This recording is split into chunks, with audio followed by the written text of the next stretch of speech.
Hello students, welcome to our channel science gamma. এখন তোমাদের class 10-এর যে মাধ্যমিকের এবিটি এর 2022 সালের টেস্ট পেপার বেরিয়েছে, সেই এবিটি এর টেস্ট পেপারের তোমাদের ফিজিক্যাল সায়েন্সের ফার্স্ট পেজের আমরা সলিউশনগুলো দেবো, অর্থাৎ শর্ট কোশ্চেনের অ্যান্সারগুলো দেবো এবং তোমাদের যে টঙ্কগুলো দেওয়া আছে তার অ্যান্সারগুলো দেবো। দেখো, ফিজিক্যাল সায়েন্স ফার্স্ট পেজ আছে 36, তো 36 আমরা অ্যান্সারগুলো দেখে নেব। তো তোমরা যদি এই চ্যানেলটি এখনো না সাবস্ক্রাইব করে থাকো, তাহলে এই ধরনের উত্তরগুলো দ্রুত পাওয়ার জন্য তোমরা অবশ্যই চ্যানেলটিকে সাবস্ক্রাইব করে রাখতে পারো। তোমাদের অবশ্যই সাবস্ক্রাইব করে রাখলে কাজে আসবে। তো দেখো কি বলেছে বিভাগ কয়তে, কোন গ্রিন হাউস গ্যাস ভূ উষ্ণায়নের জন্য দ্বিতীয় স্থান দখল করে। তো এখানে অ্যান্সারটা কোনটা হবে, দেখো CH4 আছে, N2 আছে, CFC আছে আর জলীয় বাষ্প আছে। তো সঠিক অ্যান্সারটা হবে মিথেন, অর্থাৎ CH4। কারণ দেখো, সবচেয়ে প্রথম স্থান অধিকার করে, অর্থাৎ দেখো কার্বন ডাই অক্সাইড সেটা প্রায় 50 থেকে 52% থাকে, তারপরে থাকে মিথেন প্রায় 19% আর CFC থাকে প্রায় 16%-এর মতো, তাহলে দ্বিতীয় স্থানে হবে CH4। এরপরে চলে এসো পরেরটা, একের দাগের দুইয়েরটা, গড় বেগ ও RMS বেগ এখানে ড্যাশের এর কোনটার সঙ্গে সমানুপাতিক হবে। √T আছে, T আছে, T স্কোয়ার আছে, 1/√T আছে, তো অ্যান্সারটা হবে √T। এরপর চলে আসো একের দাগের তিনেরটা, 1 মিলিমোল NH3-তে অণুর সংখ্যা হলো, অপশনগুলো দেখো দেওয়া আছে। তো দেখো 1 মিলিমোল বলেছে, আমরা কি জানি 1 মোল NH3-তে অণুর সংখ্যা কত। 1 মোল যে কোনো গ্যাসে অণুর সংখ্যা কত থাকে, অ্যাভোগাড্রো সংখ্যক, মানটা হচ্ছে 6.022 ইন্টু 10⁻23 অ্যাভোগাড্রো সংখ্যক থাকে 1 মোলে। এখানে বলেছে 1 মিলিমোল, তাহলে 1 মিলিমোল মানে 10⁻³ মিলিমোল মানে, তাহলে এটার সাথে আমরা, অর্থাৎ অ্যাভোগাড্রো সংখ্যার সঙ্গে যদি আমরা 10⁻³ গুণ করে দিই, তাহলে 23 ছিল, এর থেকে 3 বাদ দিলে 20 হয়ে যাবে, অর্থাৎ অ্যান্সারটা হবে বি এরটা, 6.022 ইন্টু 10⁻20।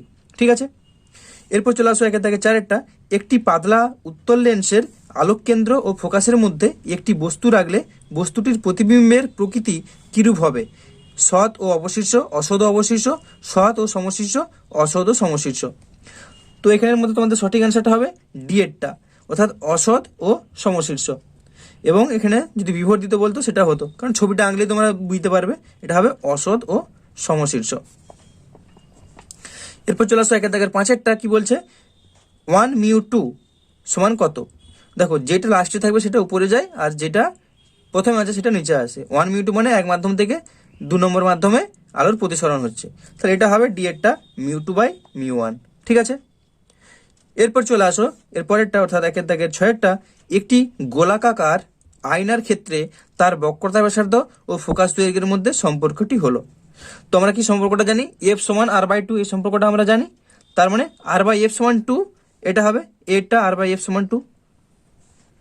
এরপর চলে আসো এর পরেরটা, অর্থাৎ একের দাগে 7, 1 জুল পার কুলম হলো 1 ওয়াট, 1 ওহম, 1 ভোল্ট, 1 অ্যাম্পিয়ার। তো সঠিক অ্যান্সার কোনটা হবে, দেখো জুল পার কুলম, জুল কিসের একক হয়, কার্যের একক অর্থাৎ W, আর কুলম কিসের একক, কুলম হচ্ছে আধানের একক অর্থাৎ Q, তাহলে W/Q মানে কি ভি, কারণ W ইজিক্যাল টু আমরা কি জানি, W ইজিক্যাল টু QV, তাহলে V ইজিক্যাল টু W/Q, তার মানে এটা হবে ভোল্ট, অর্থাৎ সি এরটা হচ্ছে অ্যান্সার। এরপর চলে আসো একের দাগের 8-এরটা, কি আছে, সিলিং ফ্যানের কার্যনীতি কোন সূত্রটি মেনে চলে। তো এই অ্যান্সারটা হবে মোটর নিয়ম, মোটর আর সিলিং ফ্যান একই রকমের ঘটনাই হয়। এরপর একের দাগের 9-এরটা, কোনটি তড়িৎ প্রবাহের তাপীয় ফলের ব্যবহারিক প্রয়োগ নয়। তো এখানে আছে আর্ক ওয়েল্ডিং, বৈদ্যুতিক চুল্লি, এই চা ও কফি তৈরির যন্ত্র, পরিবর্তনশীল রোধ। তো অ্যান্সারটা হবে ডি এরটা, পরিবর্তনশীল রোধ। এরপর চলে আসো একের দাগের 10-এরটা, সর্বোচ্চ প্রথম আয়নন বিভবযুক্ত মৌল। তো এখানে অ্যান্সারটা হবে বি এরটা, নাইট্রোজেন। এরপর কি আছে দেখো একের দাগের 11টা, পদার্থ কোন চোরটি হলো আইসো ইলেকট্রনিক। আইসো ইলেকট্রনিক মানে একই সংখ্যক ইলেকট্রন থাকবে। তাহলে দেখো এখানে Ni আছে আর O2 মাইনাস, আচ্ছা প্রথমেরটাই অ্যান্সারটা হয়ে যাবে এটা। ঠিক আছে, Ni আর O2 মাইনাস, O2 মাইনাস মানে কত 10, এটাও দেখো আর 2 মাইনাস মানে আরো দুটো ইলেকট্রন যোগ হয়ে যাচ্ছে, তার মানে 10, তাহলে এটাই অ্যান্সার হবে। এরপরে একের দাগের 12, কোন যৌগটি 3 ধরনের রাসায়নিক বন্ধন দেখায়। তো অ্যান্সারটা হবে তোমাদের সি এরটা, NH4Cl, কারণ এটা হচ্ছে সমযোজী, আয়নীয় আর অসমযোজী 3 রকম বন্ধনে দেখাতে পারে NH4Cl। এরপর একের দাগের 13টা, কি বলছে দেখো, অষ্টক সূত্রের সম্প্রসারণ দেখা যায় যে যৌগে সেটি হলো, তো অ্যান্সারটা হবে সি এরটা, PCl5। এরপর একের দাগের 14টা, রূপোর চামচে সোনার প্রলেপ দিতে তড়িৎ বিশ্লেষক হিসেবে কোন দ্রবণ ব্যবহার করা হয়? তো অ্যান্সারটা তোমরা সবাই বুঝতে পারছো, KAUCN এর হোল 2, ডি এরটা হচ্ছে অ্যান্সার। এরপরে চলে আসো একের দাগের 15টা মৃদু তড়িৎ বিশ্লেষ্য পদার্থ হলো, তো অ্যান্সারটা হবে NH4OH, অর্থাৎ ডি এরটা। এরপরে চলে আসো 2 এর দাগে, অর্থাৎ বিভাগ খ। 2 দাগের কি এটা বলেছে, বায়োগ্যাসে উপস্থিত জৈব উপাদানটির নাম কি? এটা বলবে মিথেন, CH4, মিথেন। ঠিক আছে। এরপর 2 দাগের 2 জলবায়ুর পরিবর্তন লক্ষ্য করা যায় টপোস্ফিয়ারে, সত্য না মিথ্যা? এটা অবশ্যই সত্য। এরপর চলে আসো অথবাটা, হাইড্রোজেন গ্যাসের চেয়ে LPG এর তাপীয় মূল্য বেশি, এটা অবশ্যই মিথ্যা, কারণ হাইড্রোজেনের তাপন মূল্য সবচেয়ে বেশি। এরপর 2 দাগের 3 গ্যাস অণুর বেগ কোন তাপমাত্রায় শূন্য হয়? এটা হচ্ছে বলতে পারো 0 কেলভিন। তো এরপর চলে আসো 2 থেকে 4 আদর্শ গ্যাসের আয়তন গুণাঙ্কের মান কত? তো অ্যান্সারটা হবে 1/273 পার ডিগ্রি সেন্টিগ্রেড। ঠিক আছে। তো এরপরেরটা, অর্থাৎ 2 দাগের 5 স্ট্রিট ল্যাম্পের প্রতিফলক হিসেবে কোন ধরনের দর্পণ ব্যবহার করা হয়? তো অ্যান্সারটা হবে উত্তল দর্পণ। স্ট্রিট ল্যাম্পের প্রতিফলক হিসেবে উত্তল দর্পণ ব্যবহার করা হয়। অথবাটা কি আছে, অবতল দর্পণ দ্বারা সৃষ্ট প্রতিবিম্বের প্রকৃতি কিরকম হবে? তো অবতল দর্পণ দ্বারা সৃষ্ট প্রতিবিম্বের প্রকৃতি হবে সৎ অসৎ দুরকমই হতে পারে। ঠিক আছে। অবতল দর্পণে সৎ বিম্ব হতে পারে আর অসৎ বিম্ব হতে পারে। এরপর 2 থেকে 6 আয়ত ঘনকাকার একটি কাচের স্ল্যাবের ভেতর দিয়ে সাদা আলো যাওয়ার ফলে ওই আলোর বিচ্ছুরণ ঘটে, সত্য না মিথ্যা? অবশ্যই এটা মিথ্যা, কারণ কি প্রিজমের মধ্যে দিয়ে গেলে বিচ্ছুরণ হবে, এমনি কাচের স্ল্যাবের মধ্যে দিয়ে গেলে বিচ্ছুরণ হবে না। তো এরপর 2 থেকে 7 প্রিজমের ভেতর দিয়ে আলোক রশ্মি যাওয়ার ফলে আলোর গতিপথের বিচ্যুতির রাশিমালাটি লেখো। তো রাশিমালাটা কি ছিল, যেটা তোমাদের খুব ইম্পর্টেন্ট প্রমাণটা, ডেল্টা সমান I1 + I2 - A। এরপর 2 দাগের 8 কুলম্বের সূত্রটি কি নিউটনের তৃতীয় গতিসূত্র মেনে চলে? তো অ্যান্সারটা হবে হ্যাঁ, কুলম্বের সূত্রটি নিউটনের তৃতীয় গতিসূত্র মেনে চলে। এরপর অথবাটা, নির্জল কোষে তড়িৎচালক বলের মান কত? তো নির্জল কোষে তড়িৎচালক বলের মান হচ্ছে 1.5 ভোল্ট। এরপর 2 দাগের 9 অ্যামিটারের সাহায্যে কি পরিমাপ করা হয়? তো অ্যামিটারের সাহায্যে তড়িৎ প্রবাহ মাত্রা পরিমাপ করা হয়। এরপর 2 দাগের 10 1 ওয়াট ঘন্টা সমান কত জুল? 1 ওয়াট ঘন্টা সমান 3600 জুল। এরপর দেখো 2 দাগের 11 বাম স্তম্ভের সঙ্গে ডান স্তম্ভে মিল করে লিখতে বলেছে। তো দেখো এখানে বাম স্তম্ভ আছে আর ডান স্তম্ভ আছে। তো 2 দাগের 13.1, আচ্ছা এটা 2 দাগের এগুলো 11 হবে। ঠিক আছে, যেহেতু 11 দাগের হচ্ছে এগুলো সবগুলো 11 হবে। 2 দাগের 11 দাগের 1 কি আছে দেখো, অষ্টক নীতি মান্য হয় না। তো এটা দেখতে পাচ্ছ বিয়েরটা হবে LIH। তারপরটা কি আছে দেখো, অ্যালকোহলের দ্রাব্য। তো অ্যালকোহলের দ্রাব্য হবে সিএরটা ন্যাপথালিন। এরপর কি আছে দেখো, উচ্চ গলনাঙ্ক যুক্ত সমযোজী যৌগ। তো এটা হবে SiC। এরপর আছে তরল অধাতু, এটা হচ্ছে ব্রোমিন। তো এটা সরাসরি দেওয়া আছে। তো এইভাবে তোমরা ম্যাচটা করে নেবে। এরপর 2 দাগের 12 হ্যালোজেনগুলির মধ্যে তীব্র বিজারকধর্মী কোন মৌলটি? তো অ্যান্সারটা তোমাদের হবে অ্যাসিটিলিন, AT লিখবে, অ্যাসিটিলিন ব্র্যাকেটে AT। এরপর অথবাটা, একটি তেজস্ক্রিয় হ্যালোজেন মৌলের নাম লেখো। এই অ্যান্সারটাও সেম হবে, এটা হচ্ছে অ্যাসিটিলিন ব্র্যাকেটে AT। এরপর 2 দাগের 13 কি আছে দেখে নাও, তড়িৎ বিশ্লেষণে তড়িৎ পরিবহন কারা করে? তো এটা তোমরা লিখবে, আমরা কি জানি আয়ন তড়িৎ পরিবহন করে, অর্থাৎ এখানে কারা বলেছে মানে হয় ক্যাটায়ন অ্যানায়ন দুটোই লিখতে হবে। তো তড়িৎ বিশ্লেষণে তড়িৎ পরিবহন করে ক্যাটায়ন এবং অ্যানায়ন। এরপর 2 দাগের 14 আর্গনের যোজ্যতা কত? তো আর্গনের যোজ্যতা হচ্ছে 0। এরপর অথবাটা, CaH কি সমযোজী যৌগ? কারণ দর্শাও। CaH হচ্ছে আয়নীয় যৌগ।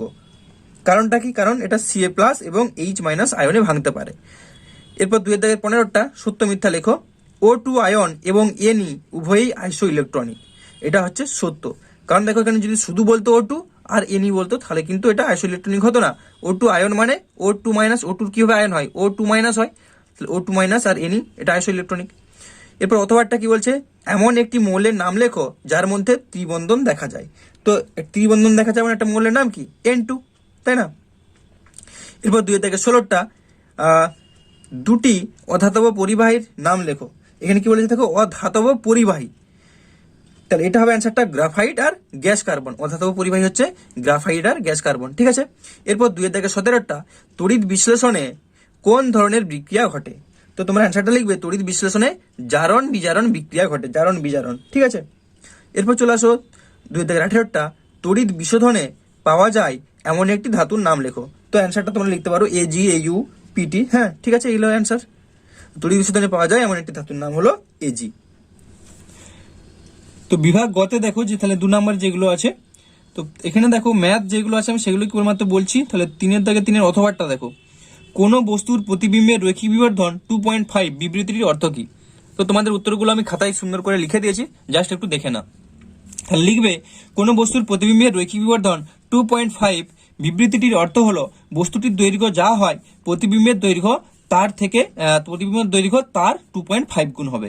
বা বলতে পারো বস্তুটি লেন্স থেকে যেই দূরত্বে অবস্থিত প্রতিবিম্বটি তার 2.5 গুণ দূরত্বে অবস্থিত হয়। এরপর 3-4 আমি আর পেজটা থেকে দেখাচ্ছি না, একবারে খাতায় দেখে নাও। 3-4 সমান্তরাল সমবায়ে যুক্ত 4 ওহম ও 12 ওহম রোধ দুটির তুল্য রোধ নির্ণয় করো। তো তোমরা লিখবে সমান্তরাল সমবায়ের ক্ষেত্রে 4 ওহম ও 12 ওহম রোধ দুটির তুল্য রোধ আর হলে আমরা লিখতে পারি 1/r সমান 1/4 প্লাস 1/12। এখান থেকে আমরা আর এর মানটা বের করব, তাহলে 4 গুণিত 12 হবে আর 4 প্লাস 4 হবে। একটু স্টেপ জাম্প করা আছে, তোমরা ডিরেক্টলি লিখতে পারো। তাহলে আমরা পাবো 3 ওহম দিয়ে লিখবে অতএব রোধ দুটির তুল্য রোধ হলো 3 ওহম। এরপর 3-5 অথবাটা কি বলছে দেখো, দুটি মৌল এক্স ও ওয়াই যাদের পারমাণবিক ক্রমাঙ্ক যথাক্রমে 19 ও 17, এরা নিজেদের মধ্যে যুক্ত হলে কি ধরনের যৌগ গঠন করবে এবং তার সংকেত কি হবে? তো দেখো তোমরা এখানে উত্তরটা এইভাবে লিখবে, এক্স মৌল আর ইলেকট্রন বিন্যাস। তো মৌলের ঘরে লিখবে একটা এক্স আর একটা ওয়াই। এক্স এর ক্ষেত্রে এখানে লিখবে 19, কারণ পারমাণবিক ক্রমাঙ্ক বলে দেওয়া আছে, আর ওয়াই এর হচ্ছে 17। তো 19 মানে দেখো এটা কিভাবে ভাঙবো, প্রথম কক্ষপথে 2টা থাকে, কে কক্ষপথে, এল কক্ষপথে 8টা থাকে, এম কক্ষপথে 8টা, তারপর 8টা এভাবে ভাঙা হয়। তো দেখো এখানে 19 আছে মানে 2 8, 2 8 10 হয়ে গেল, এম কক্ষপথে 8 হয়ে গেল, 18 হয়ে গেল, আর একটা হলে 19 হয়ে যাচ্ছে। এরপর 17 ওয়াই, তো এখানে কে কক্ষপথে 2টো, এল কক্ষপথে 8টা, এম কক্ষপথে 7টা, তাহলে 17টা হচ্ছে। তো এবার এখানে দেখো এর লাস্ট কক্ষপথে কটা আছে, ওয়াই এর 7টা আছে। তো দেখো 1টা 2টা 3টা 4টা 5টা 6টা 7টা ডট দিয়েছি।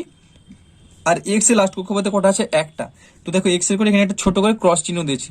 তো এর ইলেকট্রনটাকে আমি ক্রস দিয়ে বুঝিয়েছি, অন্য কিছু নয়। তো এবার কি হবে দেখো, এর যেহেতু একটা ইলেকট্রন আছে, এ কি করবে, লাস্ট কক্ষপথ 8 করতে চাইবে, তাই না? তাহলে একটা ইলেকট্রন যদি একে দিয়ে দেয়, তাহলে এই লাস্ট কক্ষপথ 8টা হয়ে যাবে, আর এই একটা এখানে পৌঁছে গেলে এর 7 একে 8 হয়ে যাবে। তাহলে দেখো এখান থেকে এখানে চলে আসলো, এর তাহলে লাস্ট কক্ষপথ 8টা হয়ে গেল, আর একে দেওয়ার জন্য এর লাস্ট কক্ষপথও কিন্তু 8টা হয়ে গেল।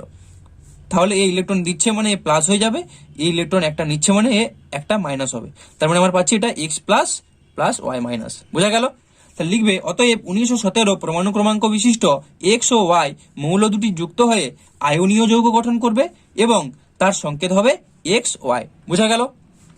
এরপর চলে আসো 3-5টা কি বলছে দেখে নাও, একটি মৌলের দুটি আইসোটোপের আয়নী বিভব বা আয়নী ভবন শক্তি কি সমান ব্যাখ্যা করো। তো উত্তরটা তোমরা লিখবে, একটি মৌলের দুটি আইসোটোপের আয়োনাইজেশন শক্তি বা আয়নন বিভব সমান হবে, কারণ একটি মৌলের দুটি আইসোটোপের ভর সংখ্যা তথা নিউট্রন সংখ্যা আলাদা হলেও প্রোটন সংখ্যা সমান থাকে।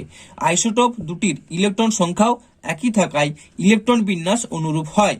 ফলে একই মৌলের দুটি আইসোটোপের সর্ববহিস্থ কক্ষের ইলেকট্রনটি অপসারিত করতে সমপরিমাণ শক্তির প্রয়োজন হয়।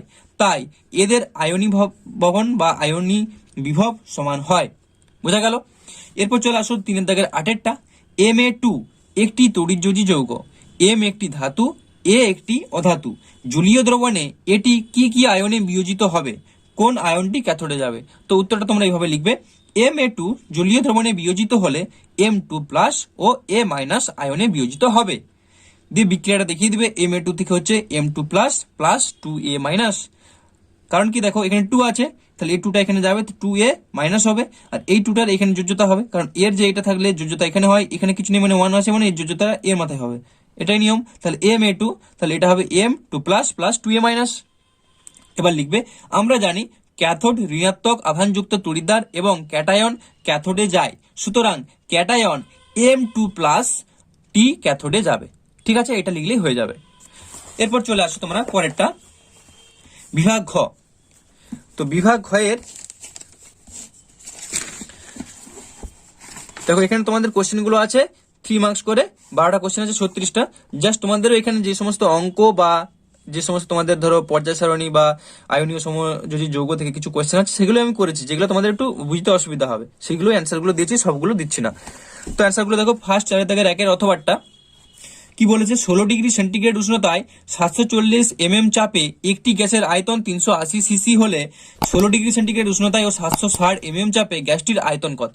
তো তোমরা এখানে দেখো দুটোই কিন্তু 16 ডিগ্রি উষ্ণতা বলেছে, তার মানে কি উষ্ণতা এখানে একই আছে, অর্থাৎ স্থির উষ্ণতা। স্থির উষ্ণতা হলে আমরা কিসের সূত্র লাগাই, বয়েলের সূত্র লাগাই। তাহলে ডাটাগুলো আগে লিখে নেব। এখানে প্রাথমিক উষ্ণতা টি, এটা ধ্রুবক আছে। আচ্ছা, 740 চাপে, তাহলে প্রাথমিক চাপ P1 সমান কত, 740 Hg। পারস্তম্ভের চাপ অবশ্যই এখানে পারস্তম্ভটা উল্লেখ নেই যদিও, তাহলে এটা Hg লিখতে হবে, এটা পারস্তম্ভের চাপ বলে। এরপর কি দেখতে পাচ্ছ এখানে আয়তন 380 সিসি, মানে V1টা প্রাথমিক আয়তন 380 সিসি। এরপর আছে কি দেখো 760 চাপে, অর্থাৎ অন্তিম চাপ P2 সমান 760 Hg। গ্যাসটির আয়তন কত, অর্থাৎ অন্তিম আয়তন V2 সমান জানতে চেয়েছে। তো তোমরা লিখবে বয়েলের সূত্র অনুযায়ী আমরা জানি P1 V1 সমান P2 V2 বা V2 সমান P1 V1 by P2। Just মানগুলো বসাবে, তাহলে অ্যান্সারটা পাবে 740 সিসি। ঠিক আছে, এরপর দেখে নাও 4 দাগের 2 তো 4 দাগের 2 কি বলছে, একটি চুনা পাথরের CaCO3 নমুনায় 90% বিশুদ্ধ CaCO3 বর্তমান। একটা চুনাপাথরের নমুনায় 90% বিশুদ্ধ CaCO3 বর্তমান। ওই নমুনার 120 কেজিকে উত্তপ্ত করলে নমুনাটির ওজন কত কমবে। তো এখানে দেওয়া আছে ক্যালসিয়ামের মানটা দেওয়া আছে, কার্বন দেওয়া আছে, অক্সিজেনের দেওয়া আছে মানগুলো। তো তোমরা এভাবে লিখবে 120 কেজি নমুনায় CaCO3 এর পরিমাণ, তাহলে 120 ইন্টু 90/100, সেটা করলে জাস্ট কাটাকাটি করবে সমান 108,000 গ্রাম। তো কেজি পাবো 108 কেজি, এটাকে জাস্ট গ্রামে করে নিয়েছি কারণ অঙ্কটা ক্ষেত্রে আমাদের গ্রামেই লাগবে। তো এবার আমরা বিক্রিয়াটা লিখবো, বিক্রিয়ার সমিত সমীকরণ বা বিক্রিয়ার সমীকরণ বা শুধু সমীকরণ যা খুশি লিখতে পারো। তাহলে CaCO3 থেকে তাপ দেওয়া হচ্ছে, তাপ দেওয়া হলে একটা ত্রিভুজ চিহ্ন দিতে হয়। তাহলে CaCO3 তাপ দেওয়ার ফলে কি পাচ্ছি আমরা, ক্যালসিয়াম অক্সাইড পাবো আর CO2 পাবো। তো এখানে কি লেখা আছে কোশ্চেনে দেখো, উত্তপ্ত করলে নমুনাটির ওজন কত কমবে। তো নমুনাটির ওজন কমবে মানে কি, যেই অংশটা হ্রাস পাবে, অর্থাৎ দেখো এখানে CO2 কি, CO2 তো গ্যাসীয় পদার্থ, এ উড়ে যাবে, তাহলে এটাই হ্রাস পাবে। এর কি কঠিন পদার্থ, এ রয়ে যাবে, তো এটা কি গ্যাস, যেহেতু এ উড়ে যাবে মানে এইটাই হ্রাস পাবে। তাহলে আমাদের CaCO3 এর সঙ্গে CO2 কম্পেয়ার করতে হবে। তাহলে CaCO3 ক্যালসিয়ামের 40 বসেছি, কার্বনের 12 আর অক্সিজেনের 16 ইন্টু 3 আছে মানে 3 গুণ করেছি, জাস্ট ক্যালকুলেশন করতে 100 গ্রাম পাবো। আর CO2 করলে কত পাবো, কার্বনের 12 অক্সিজেনের 16 ইন্টু 2 আছে মানে 2, তো এটা করলে আমরা 44 পাবো। এবার তোমরা লিখবে একটু জাস্ট, এখানে বিক্রিয়াজাত পদার্থ CO2 গ্যাসীয় হওয়ায় CO2 এর ওজন সমান নমুনাটির ওজন হ্রাস, বোঝা গেল।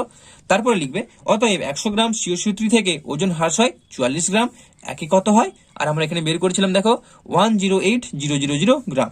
তাহলে 108,000 গ্রাম এখান থেকে কত হ্রাস হয়, জাস্ট মানটা আমরা বসেছি, কাটাকাটি করেছি, তাহলে পাবো আমরা 47.52 কেজি। ঠিক আছে, এভাবে তোমরা অঙ্কটা করে নেবে। আরেকবার দেখে নাও, পুরোটা দেখিয়ে দিচ্ছি, এভাবে অঙ্কটা করে নেবে। তো এরপরে চলে আসো 4 দাগের 2 অথবাটা কি বলেছে দেখো, অতিরিক্ত লঘু H2SO4 এর সঙ্গে কত গ্রাম FeS এর বিক্রিয়ায় STP তে 0.224 লিটার H2S গ্যাস উৎপন্ন হবে। তো তোমরা এভাবে লিখবে, এখানে Fe আর S এর মানটা দেওয়া আছে, বিক্রিয়ার সমীকরণ। তাহলে FeS প্লাস H2SO4 থেকে কি পাবো, FeSO4 প্লাস H2S। তো এখানে দেখো FeS টা বের করতে হবে 56 আর S টা 32, তাহলে যোগ করলে পাবো 88, আর H2S টা আমরা কত পাবো, H2S টা দেখো এখানে কি লিখবো, কোশ্চেনে কি দেওয়া আছে, 0.224 লিটার H2S গ্যাস উৎপন্ন হবে কি থেকে না, কত গ্রাম তখন আমার FeS লাগবে। তাহলে দেখো এখানে H2S টা কত আছে, 1 মোল আছে বলতে পারি, বা 22.4 লিটার আয়তন আছে বলতে পারি। তো আমাদের এখানে গ্রামে বের করার দরকার নেই, কারণ কোশ্চেনটা বলেই দিয়েছে এত লিটার, তো আমাদের লিটারেই করতে হবে। তাহলে STP তে কত হয়, H2S মানে 22.4 লিটার। তাহলে আমরা লিখবো 22.4 লিটার H2S পাওয়ার জন্য কত লাগে FeS, 88 গ্রাম, একে কত লাগে, আর এই কোশ্চেনে যেটা দেওয়া আছে এটাতে কত লাগে। তো আমি এখানে লিখেছি দেখো, STP তে 22.4 লিটার H2S গ্যাস উৎপন্ন হতে 88 গ্রাম FeS এর সঙ্গে H2SO4 এর বিক্রিয়া ঘটাতে হয়। তো এই ভাষাটা তোমরা এত বড় না লিখে ছোট লিখতে পারো, শুধু লিখতে পারো যে 22.4 লিটার H2S পেতে FeS প্রয়োজন 88 গ্রাম, এইটুকু শুধু লিখলেও হবে, এত বড় না লিখে। ঠিক আছে, তো এরপর একে কত আর 0.224 যেটা কোশ্চেনে চেয়েছিল তাই কত বের করেছি, জাস্ট মানগুলো বসাবে, কাটাকাটি করবে। তো এখানে কাটাকাটির কিছুই নেই, এখানে দেখো 22.4 আর 0.224, জাস্ট এখানে দশমিকটা একটু সরিয়ে দিলে অ্যান্সার চলে আসবে, তাহলে 0.88 গ্রাম, এটা অ্যান্সার, বোঝা গেল। এরপর 4 দাগে 3টা কি বলছে দেখো, একটি অবতল দর্পণের 5 সেন্টিমিটার সামনে রাখা 2.5 মিলিমিটার দীর্ঘ একটি বস্তুর 1 সেন্টিমিটার উচ্চতা বিশিষ্ট সদ্বিম্ব গঠিত হয়, প্রতিবিম্বের অবস্থান নির্ণয় করো।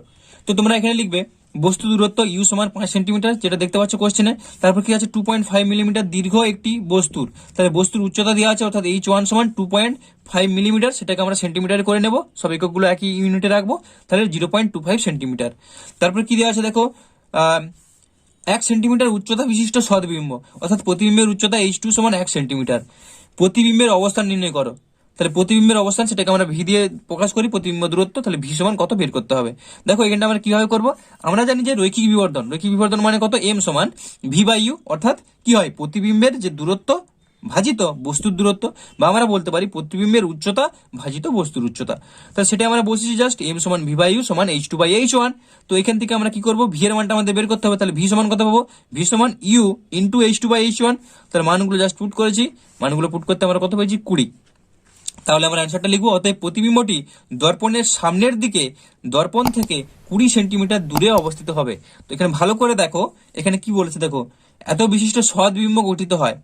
তো সদ্বিম্ব গঠিত হওয়া মানে কি, সদ্বিম্ব গঠিত হওয়া মানে দর্পণটাকে পর্দায় ফেলা যাবে, অর্থাৎ দর্পণের সামনের দিকে প্রতিবিম্বটা গঠিত হলে তবেই দর্পণটাকে পর্দায় ফেলা যাবে, প্রতিবিম্বটাকে পর্দায় ফেলা যাবে। কি বললাম, দর্পণের যদি সামনের দিকে প্রতিবিম্বটা তৈরি হয়, অর্থাৎ যেদিকে বস্তু রাখছি সেদিকেই যদি প্রতিবিম্ব তৈরি হয় তবে তাকে পর্দায় ফেলতে পারবো, তখনই সদ্বিম্ব হয়। সেই জন্য তোমাকে যখন কোথায় অবস্থিত হবে ভাষাটা এইভাবে লিখতে হবে, প্রতিবিম্বটি দর্পণের সামনের দিকে দর্পণ থেকে 20 সেন্টিমিটার দূরে অবস্থিত হবে। বোঝা গেল? এরপর চলে আসো 4 থেকে 6 220 ভোল্ট 40 ওয়াট ও 220 ভোল্ট 100 ওয়াট দুটি বাল্ব 200 ভোল্ট একটি উৎসের সঙ্গে শ্রেণীতে যুক্ত আছে। প্রতিটি বাল্বের মধ্য দিয়ে প্রবাহিত তড়িতের পরিমাণ হিসেব করো। কোন বাল্বটি বেশি তড়িৎ শক্তি খরচ করবে? তো এখানে তোমরা দেখো এই কোশ্চেনটাই 220 ভোল্ট 40 ওয়াট আছে আর 220 ভোল্ট 100 ওয়াট আছে দুটো বাল্ব। তো এখানে দেখো 220 ভোল্ট 40 ওয়াট আর এত ওয়াট দুটো বাল্ব কিসে লাগানো আছে, শ্রেণীতে যুক্ত করা আছে। তো এই শ্রেণী ভাষাটা যদি খেয়াল না হয় অঙ্কটা অনেক সময় ভুল হয়ে যায়। তো যেহেতু শ্রেণীতে কানেক্ট করা থাকবে, দুটোর মধ্য দিয়ে কিন্তু এই প্রবাহ মাত্রাটা জানতে চেয়েছে, তড়িৎ প্রবাহ মাত্রার পরিমাণটা সেটা একই হবে। ঠিক আছে, তো আমরা দেখো দুটো বাল্বের আগে রোধটা বের করে নেব। তাহলে 220 ভোল্ট 40 ওয়াট বাল্বটির রোধ কত হবে, আর সমান ভি স্কোয়ার বাই পি, কারণ পি সমান আই ভি, এখান থেকে আমরা পাই যে আর সমান ভি স্কোয়ার বাই পি। তাহলে আর ওয়ান সমান কত, V one square by P one, just মানগুলো বসেছি 220 ইন্টু 220, আর পি ওয়ান এর মান 40 ওয়াট আছে, তো এটা করলে আমরা পাবো 1210 ওহম। একই রকম ভাবে আমরা 220 ভোল্ট 100 ওয়াটের ক্ষেত্রে বের করবো। তো এর ক্ষেত্রে রোধটা আমরা কত পাবো, দেখো এখানে দেখো রোধটা পাবো আমরা V two square by P two. তাহলে এখানে জাস্ট মানগুলো বসাবো, এটা আমরা 484 ওহম এটা পাবো। এরপর দেখো, যেহেতু বাল্ব দুটি শ্রেণীতে যুক্ত, দুটো বাল্ব শ্রেণীতে লাগানো আছে, তাহলে কি হবে, শ্রেণী সমবায়ের ক্ষেত্রে তুল্য রোধ আর সমান হয় আর ওয়ান প্লাস আর টু। তাহলে দেখতে পাচ্ছ ছবিটা, এবার ছবিটা একটা জাস্ট এরকম এঁকে দেবে, তাহলে আর ওয়ান প্লাস আর টু করলে এদিকে প্রবাহ যাচ্ছে, সেক্ষেত্রে তুল্য রোধ আমরা পাবো 1694 ওহম। বোঝা গেল? এরপর কি লিখবো দেখো, অতএব প্রতিটি বাল্বের মধ্য দিয়ে প্রবাহিত তড়িতের পরিমাণ হবে আই সমান ভি বাই আর। তাহলে এখানে ভিটা কত বলেছিল, 200 ভোল্ট। এই কোশ্চেনে এখানে কিন্তু দেখো সব 220 ভোল্ট করেছিল, কিন্তু যখন লাস্টে আমরা করছি সেটা হচ্ছে 200 ভোল্ট।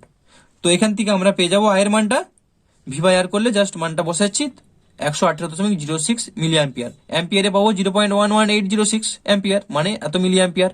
বোঝা গেল? তাহলে দেখো আমরা প্রতিটি বাল্বের মধ্য দিয়ে প্রবাহিত তড়িতের পরিমাণ আমরা হিসেব করতে পারলাম, সেটা হচ্ছে এত মিলি অ্যাম্পিয়ার। তাহলে প্রতিটি বাল্বের মধ্য দিয়ে একই প্রবাহ মাত্রা যাবে, কারণ যেহেতু শ্রেণী সমবায় আছে। এরপরে একটা জানতে চেয়েছে কোন বাল্বটি বেশি তড়িৎ শক্তি খরচ করবে। তো দেখো, যেটা বেশি উজ্জ্বল ভাবে জ্বলবে সে বেশি তড়িৎ শক্তি খরচ করবে, তাই না? তো এখানে দেখো আর ওয়ান এর রোধটা কত, এত, আর আর টু এর হচ্ছে এত। তো আর টু এর থেকে আর ওয়ান এর মানটা অনেক বেশি, রোধের মানটা, তাহলে এখানে আর ওয়ানটা বেশি উজ্জ্বল হয়ে জ্বলবে, তার মানে এই আর ওয়ান বাল্বটা বেশি তড়িৎ শক্তি খরচ করবে। বোঝা গেল? এরপর চলে আসো 4 দাগের 8 কি বলেছে দেখো, 10 ওহম রোধের একটি তারের মধ্য দিয়ে 2 মিনিট ধরে 5 অ্যাম্পিয়ার তড়িৎ প্রবাহিত হলে উৎপন্ন তাপ সম্পূর্ণরূপে 100 গ্রাম জলে সরবরাহ করা হলে জলের উষ্ণতা বৃদ্ধি কত হবে? তো তোমরা লিখবে প্রদত্ত তারটির রোধ দেখো আর সমান দেওয়া আছে 10 ওহম, তারপরে প্রবাহমাত্রার সময় দেখো 2 মিনিট আছে, তাহলে 2 মিনিট সমান 120 সেকেন্ড। তারপরে আছে কি দেখো 5 অ্যাম্পিয়ার তড়িৎ প্রবাহিত হলে, তাহলে তড়িৎ প্রবাহ মাত্রা আই সমান 5 অ্যাম্পিয়ার। তো এইখান থেকে আমরা এইচটা বের করে নেব, তাহলে লিখবো আমরা জানি এইচ সমান আই স্কোয়ার আর টি।